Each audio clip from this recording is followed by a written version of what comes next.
আমি এই মুহূর্তে দাঁড়িয়ে আছি হযরত শাহ আলী বগদাদী রহমাতুল্লাহ আলাইহির মাজারের সামনে। মাজারের ভিতরে যাব, নিজে দেখবো, আপনাদেরকেও দেখাবো। চলেন মাজারের ভিতরে যাওয়া যায়।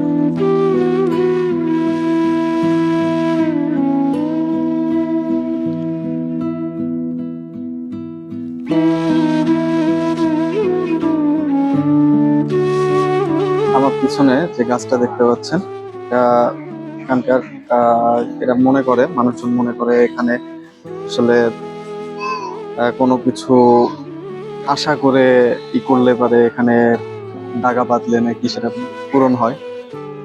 তো এখানে অনেকে এরকম দাগা বাঁধে।